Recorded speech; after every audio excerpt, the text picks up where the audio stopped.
Ah, il est là, le frérot le philosophe. Il a fait une petite vidéo. Hop, voilà. Le frérot le philosophe. 5 théories folles sur Roger et Rox, l'incident de God Valley. Là, on a quelque chose de sérieux. Là, on a du lourd. Let's go! L'incident de God Valley est l'événement le plus terrifiant de One Piece. Imaginez Barbe Blanche, Big Mom, Kaido, Shiki, Goldie Roger et Garp, tous rassemblés sur une même île dans un affrontement. Mais papa, les termes, on t'a dit, les termes. Celui qui fut... Écoutez le langage des faits. Le centre Jifion.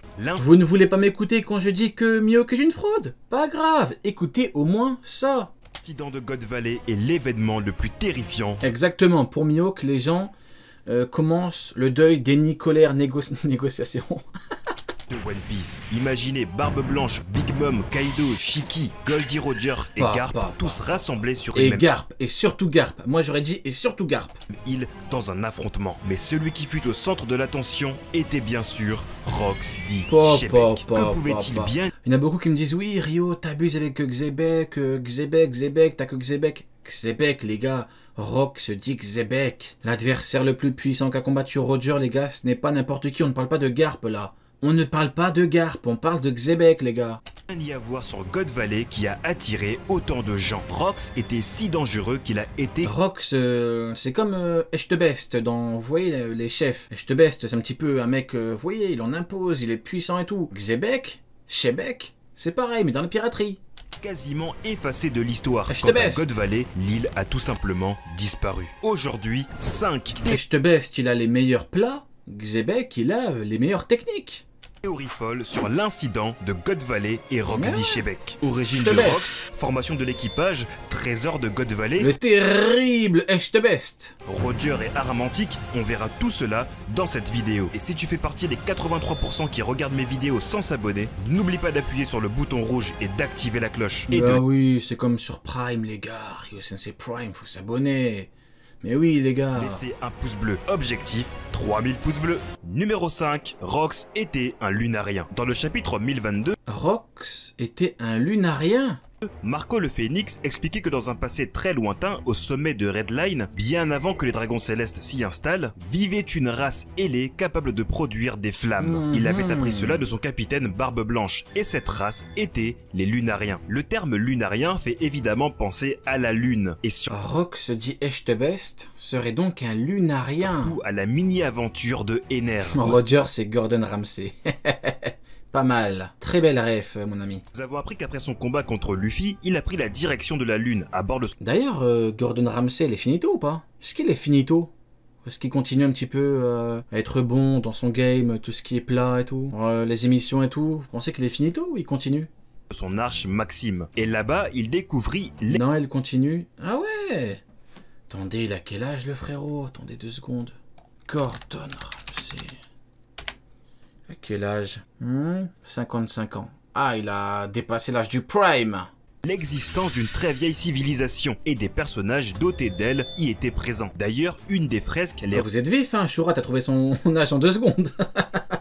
représente en train de quitter la Lune pour venir sur Terre, ce qui explique les paroles. Vous connaissez un cuistot célèbre mais frauduleux pour Mihawk? Pas mal. Mais je sais pas, non, on va pas tirer sur n'importe qui non plus, non, pas donner de nom, non. De Queen dans le chapitre 1033, disant que ce peuple était qualifié de dieu. Hélas, cette race est maintenant éteinte, et King en serait le dernier survivant. C'est au chapitre 1035 qu'on en apprendra un peu plus sur le passé de King. Lui et Kaido se sont rencontrés sur Punk Hazard, et étonnamment, lorsque Kaido a vu King, il semblait déjà être au courant du potentiel foutu Gordon Ramsay de cette race, nous fout dans la merde, Gordon Ramsay, de leur nom et de leur rapport avec le gouvernement mondial. Ce qui m'amène à me demander si Kaido n'a pas déjà rencontré un lunarien ailleurs. Pourtant, Big Mom au chapitre 9... Donc il aurait rencontré son capitaine.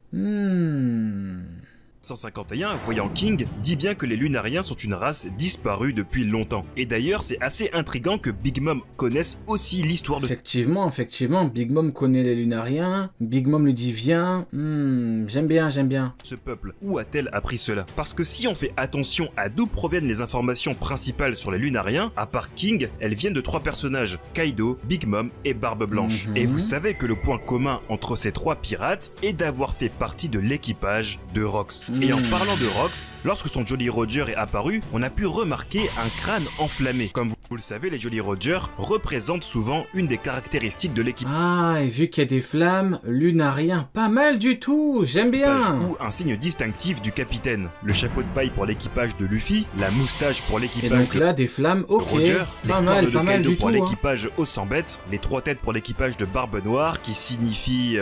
Ok, ça ce sera pour une autre vidéo, donc abonnez-vous. Et donc le crâne Le célèbre Cerbère. Cerberos. enflammé que l'on peut voir sur la voile du bateau des Rox Pirates pourrait être lié à une des caractéristiques de Ouais, Rox, j'aime bien. qui est de produire des flammes, car il est un lunarien. Et si on regarde encore plus en détail, Il y a des ailes, pas on mal peut voir du la tout. forme de 2 ailes sur le bateau, qui Pas cette mal, fois pas mal symboliserait du donc tout. le peuple de la Lune, dont Shebek en serait le descendant. C'est vrai que la silhouette de Shebek que l'on a vue ne présente pas d'ailes dans son dos, mais vous remarquerez qu'au sein des peuples célestes, certains personnages n'ont pas d'ailes. Ener, qui était le dieu de Skypiea, n'en avait pas. Gunfall, qui lui aussi était le dieu de Skypiea avant l'arrivée d'Ener, n'en Dinguerie, hein. Regardez le dieu de Skypiea. Regardez-moi cette fraude de Ganfor là. T'as pas honte d'être aussi frauduleux, Ganfor? Évidemment que Ener il prend ta place en vrai. Regarde-toi. T'es finito. n'en avait pas. On peut aussi parler du dieu de Il est Skypiea finito. Il est fini, Ganford ou Ganfraud. Finito Ganfraud. d'il y a 4 Qu'est-ce que c'est que ça? non pas d'elle. Ener, qui était le dieu de Skypiea, n'en avait pas. Gunfall, qui lui aussi était le dieu de Skypiea Tu veux prendre la place d'Ener, toi? Mais tu es fou. Mais mon ami, mais vous êtes fou. avant l'arrivée d'Ener, n'en avait pas. On Qu'est-ce que peut c'est que aussi ça parler du dieu de Skypiea d'il y a Eh, c'est le Knopper Stream de Urarat. 400 ans. Regardez. De Skypiea avant l'arrivée d'Ener, n'en Regardez. avait pas. Regardez, On peut regardez. aussi parler du Hop dieu les, il y a Loftail. de Skypiea d'il y a Et Loftail, direction Enies Lobby, allez hop. 400 ans, lorsque Chandora a été envoyé dans le ciel, Hop les, le lui Uber. non plus Allez n'avait le petit taxi, hop pas les. d'aile Loftail, sous Enies Lobby. visible. L'ambition de Shebek de devenir le roi du monde viendrait du fait qu'il soit un descendant du peuple D-Nice. lunaire. Le trône lui revenait de droit. Mais pourquoi le reste de son équipage l'a suivi dans cette quête? Ils s'entendaient tous très mal. Alors comment a-t-il pu rallier ces grands pirates à sa cause? Eh bien, c'est le point suivant. Numéro 4, le Davy Backfight ultime. Nous savons qu'il y a 40 ans, ce groupe a été formé sur Le Davy Backfight l'île ultime. de la Ruche. T'imagines le mercato de taré? T'imagines? T'arrives à faire transférer Barbe Blanche, Big Mom, Kaido, Shiki, l'égal de Garp de l'époque, Wanzi, l'égal de Sengoku de l'époque, H d'argent. Dinguerie, hein? Là où actuellement réside Barbe Noire. Yaratatata, Sengoku t'es une fraude. Une île qui est un paradis pour les pirates, ce qui peut expliquer pourquoi autant de grosses pointures y étaient présentes. Mais pourquoi ont-ils rejoint Rox? Et là on parle d'un sujet majeur de One Piece, qui est la formation d'un équipage. Les pirates acceptent d'être dirigés par un capitaine, soit par force, Ouais, en plus, le jeu avait été créé... ou ok. souvent car ils estiment qu'avec ce dernier, ils pourront réaliser leurs rêves. Sauf que les membres de l'équipage des Rox n'avaient pas besoin de Shebek pour réaliser leurs objectifs. Big Mom souhaite créer une grande famille avec tous les peuples du monde, et la plus grande énigme de tout cela, c'est bien sûr Edward Newgate. Edward Newgate, Dans le chapitre 576, l'homme le plus fort du monde. il dit bien que Le roman de Ace, il a mis... Je suis désolé, franchement, Barbe Blanche, je le kiffe, hein, mais le roman de Ace, il a mis un terme à la carrière du titre de Barbe Blanche. Tout le monde disait oui, enfin tout le monde. Beaucoup disaient oui, mais l'homme le plus fort du monde, Roger est un homme, il est au-dessus. Le roman de Ace, il a dit bonjour. Titre pour sa vie de pirate, pour ses territoires ou je sais pas quoi. Finito, malheureusement, titre... Je dirais pas que le titre est frauduleux, je dirais que le roman de Ace a mis un terme à cette gigantesque escroquerie. Voilà. depuis qu'il est enfant, son rêve a toujours été d'avoir une famille. Mais c'est l'inverse de l'équipage des Rox. Sur ce navire, les membres s'entretuaient. Alors comment Barbe Blanche a pu faire partie de cet équipage? Tous les membres des Rox considèrent que cet équipage était une mauvaise Eh, y'a Curiel! Le terrible Curiel! expérience. Alors la réponse à l'énigme de l'équipage des Rox nous ramène 18 ans en Gare. arrière, au chapitre Eh, c'est ma vidéo préférée là! 305. Foxy le renard argenté parlera d'un jeu, le Davy Backfight. Un affrontement se déroulant en 3 manches dans laquelle Après, c'est cheaté, Davy Backfight, t'arrives avec Xebek. Xebek, c'est un cheat code. T'arrives là-bas, c'est terminé. le gagnant de Bon, celle-ci sauf si vraiment c'était à l'époque, quand il était beaucoup plus faible. Il peut prendre un membre de l'équipage adverse. Et bien sûr, ce membre... Et ouais, ce qui est drôle, c'est qu'un Xebec, je le vois jamais faible. Genre, je me dis pas qu'il y a une époque où le mec était faible. Je sais pas, pour moi, alors que, logiquement, c'est comme un Luffy, quoi. T'évolues, mais Xebec, il est tellement présenté comme un patron, tu dis... Vous voyez, par exemple, un Mihawk. Je me dis, bon, Mihawk, voilà. Mais un Xebec, une dinguerie, hein. Doit alors jurer fidélité à son nouveau capitaine. Vous n'êtes sûrement pas convaincu de cela, alors laissez-moi vous rappeler que Nico Robin a affirmé que ce jeu a été inventé sur l'île des pirates, la même île sur laquelle l'équipage des Rocks s'est formé. Et Roger, bah pareil. Roger, je le vois pas faible.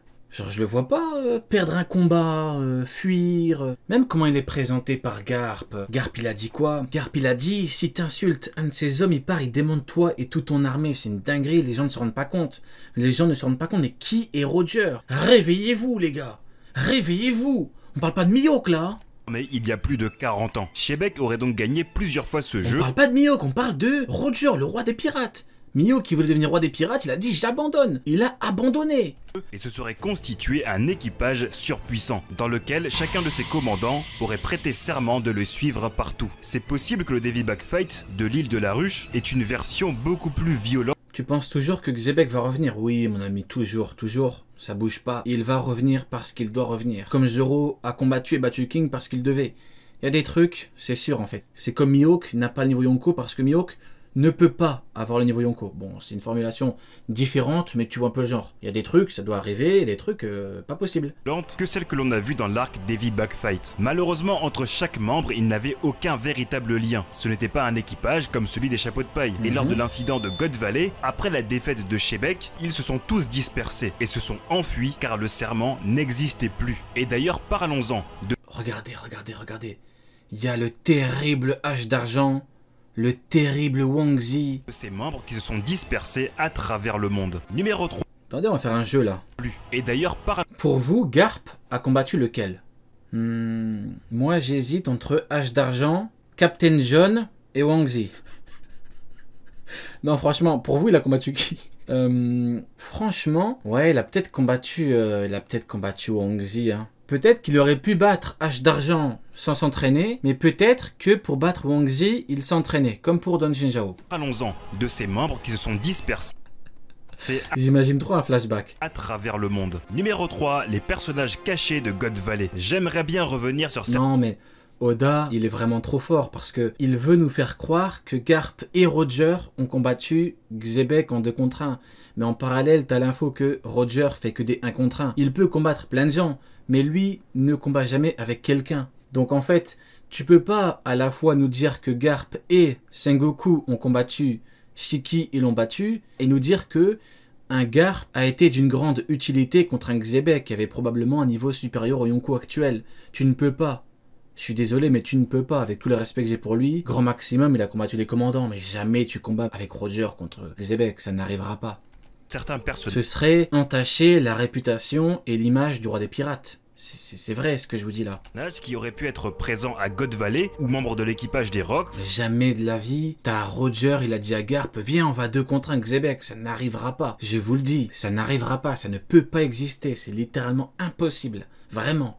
Il y a des trucs qui sont impossibles, ça fait partie des trucs qui sont impossibles. Ça n'arrivera pas. Un mec qui doit s'entraîner... Allez, on continue, on avance. Que l'auteur n'a pas encore confirmé. La première est Shaki. Celle qui est aujourd'hui la femme de Rayleigh révélera au chapitre 498 qu'elle fut une ancienne pirate ayant été En vrai, à God Valley, Garp a fait comme Smoker. Il a rien fait, la marine.